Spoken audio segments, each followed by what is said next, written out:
చూడండి, బోర్డు మీద కొన్ని రకాలైనటువంటి ట్రయాంగిల్స్ ఉన్నాయి.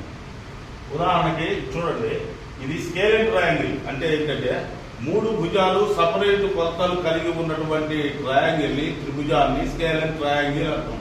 అర్థమైందా? 3 భుజాల కొలతలు సపరేట్ గా ఉంటాయి అన్నమాట. అలాగనే ఇది isolated triangle, isosceles triangle. Isosceles triangle అంటే 2 భుజాల కొలతలు సమానంగా ఉండి 3వ భుజం కొలత సపరేట్ గా ఉంటేదాన్ని ఐసోసెలస్ ట్రయాంగిల్ అంటాం. ఇదే next equilateral triangle. Equilateral triangle అంటే 3 భుజాల కొలతలు ఒకే రకంగా ఉంటే ఈక్విలేటరల్ ట్రయాంగిల్ అంటాం. ఇది చూడండి, ఇది రైట్ యాంగిల్ ట్రయాంగిల్. ట్రయాంగిల్ ఒక కోణం కనుక 90 డిగ్రీలు కలిగి ఉంటే దాన్ని రైట్ యాంగిల్ ట్రయాంగిల్ అంటాం. వీటి యొక్క ఫార్ములాస్ చెప్తాను, ఇప్పుడు జాగ్రత్తగా వినండి, రాసుకోండి నోట్స్ లో. నేను రేపు పొద్దున అడిగినప్పుడు సూత్రాలు చెప్పాలి. ఉదాహరణకి ఫస్ట్ స్కేలెన్ ట్రయాంగిల్. స్కేలెన్ ట్రయాంగిల్ కి 3 భుజాలు సపరేట్ గా ఉంటాయి కాబట్టి దీని ఏరియా కనుక్కోవడానికి సూత్రం square root S into S minus A into S minus B into S minus C. ABC అంటే ఏంటంటే ఈ భుజాల కొలతలని ఏబిసిలు అంటాం. భుజాల కొలతలని ABC.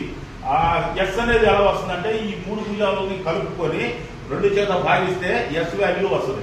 A plus B plus C by 2 అంటే ఎస్ వస్తుంది.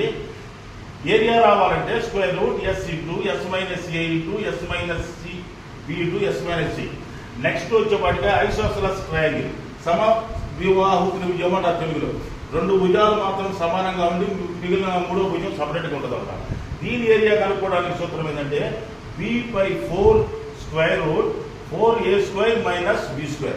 ఏబీలు అనేవి చూడండి, 2 భుజాలు సమానంగా ఉంటాయి. 2 భుజాలు సమానంగా ఉండి 3వ భుజం సపరేట్ గా ఉంటే దాన్ని సమద్విబాహు త్రిభుజం అంటారు. అంటే ఏ బి 2 కొలతలు మాత్రమే ఉంటాయి.